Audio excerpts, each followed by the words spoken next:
Okay, good morning, ma'am. Good morning, classmates. First, let me introduce myself to you. My name is Giselle O. Perez from BSED English 1C. So, the title of my topic is An Introduction to Proto-Germanic Languages. So, before, let me show you the overview of my topic, which is we are tackling about what is Proto-Germanic, the origin of Proto-Germanic, key features of Proto-Germanic, how Proto-Germanic influences modern languages, and lastly, the conclusion. So first, what is Proto-Germanic all about? So Proto-Germanic is an ancient language that existed before languages like English, German, Dutch, and the Scandinavian languages we know today. It was spoken long time ago, from around 500 BCE or before Christ era to 500 CE Christ era, and is the ancestor or the parent language of many modern Germanic languages. It is like the starting point from which these modern languages develop. If we think of today's Germanic languages as children, then Proto-Germanic would be their great-great-grandparent.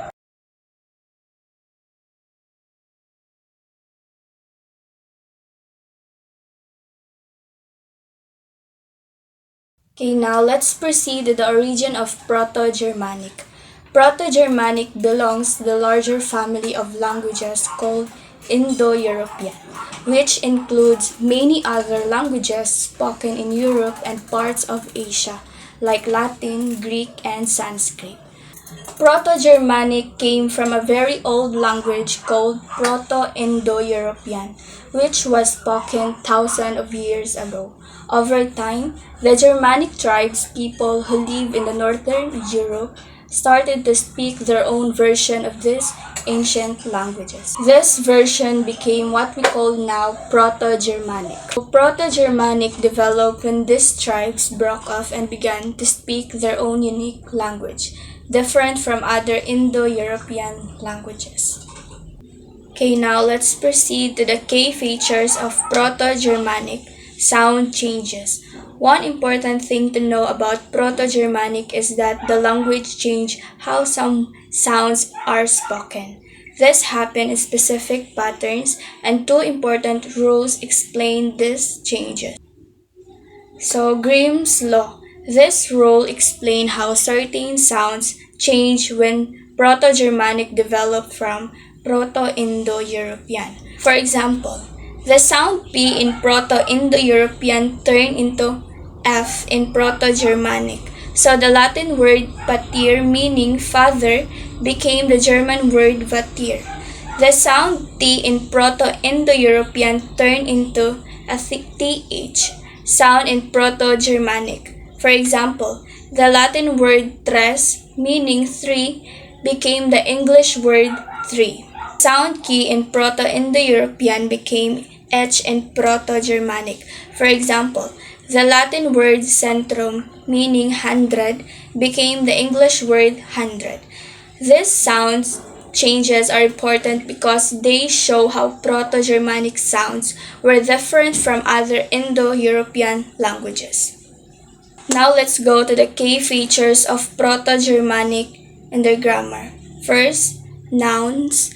The Proto-Germanic had a system where nouns changed their endings based on a few things. Okay, first, gender. Nouns were either masculine, feminine, or neuter, like how we have he, she, it in English.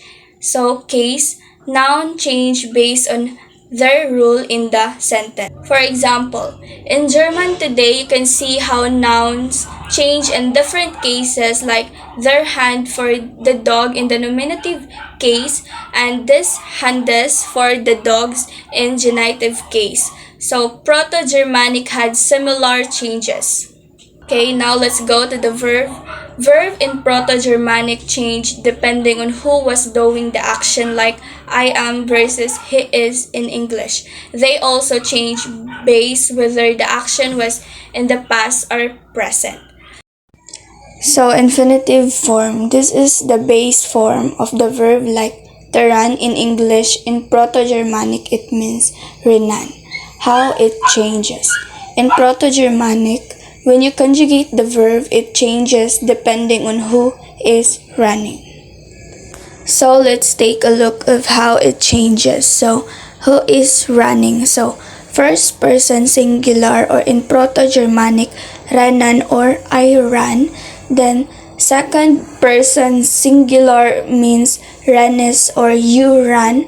So he, she, it. Third person singular, in Proto-Germanic, rana or he, she, it ran. So we, first person plural. So pag mayroong tag plural, more than, like unlike sa singular kay one lang. So in Proto-Germanic, ranam or we ran. So you, second person plural. In Proto-Germanic, ranad or you all ran. Then they, third person plural, or ranan or they ran. So Indo-European origin. Proto-Germanic is a branch of the larger Indo-European language family. It evolved from the earlier Proto-Indo-European language, so many Proto-Germanic words share roots with words in other Indo-European languages like Latin, Greek, and Sanskrit. So sound change, Grimm's law. Proto-Germanic vocabulary underwent specific sound changes from Proto-Indo-European. One key change is Grimm's law, which describes how certain consonants evolve. Okay, let's go to noun. First, gender. Noun in Proto-Germanic had 3 grammatical gender: masculine, feminine, and neuter.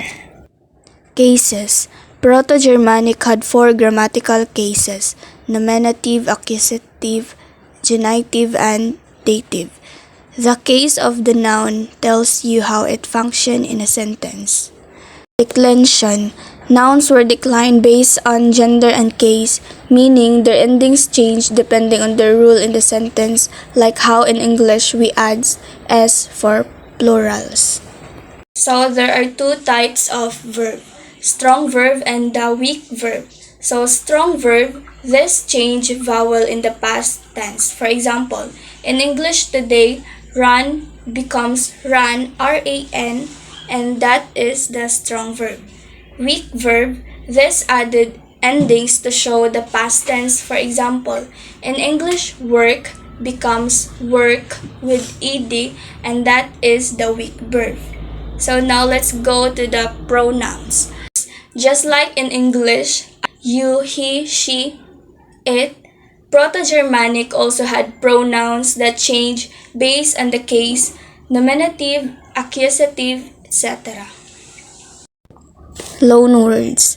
Proto-Germanic was influenced by other languages, particularly Celtic language and Latin, especially after the Roman Empire spread. However, it still retained many unique and distinct words compared to other Indo-European languages. Vocabulary. Many basic vocabulary items in Proto-Germanic were related to nature, family, social organization, and everyday life. Words for things like body parts, number, animals, and natural elements like were for man, wolf for wolf, guest for guest were essential parts of the language. Okay, let's proceed to how Proto-Germanic influenced modern languages.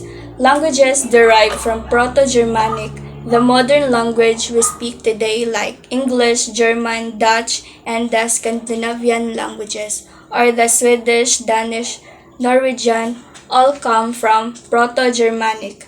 But now, most of us, we only use the English language. This language have evolved over time, but they still carry many of the same roots and structures from Proto-Germanic. For example, in modern languages, many everyday words in English comes from Proto-Germanic. For example, words like man, wolf, and guest have their origin in Proto-Germanic. Even though the words have changed slightly in spelling and pronunciation, you can still recognize the roots in modern languages. For example, the word for father is vatter in German, as what I've mentioned earlier, and father in Swedish, both coming from the Proto-Germanic word. Now let's go to the last part of my presentation.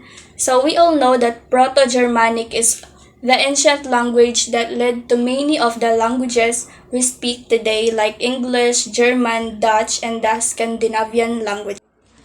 By studying Proto-Germanic, we can understand how these languages develop and how they are connected. So why it is important? Understanding Proto-Germanic help us learn about the history of languages. It shows how languages can change over time and how culture from the past shape the way we communicate today. And that's end of my discussion. I hope you learned something today. Thank you for listening.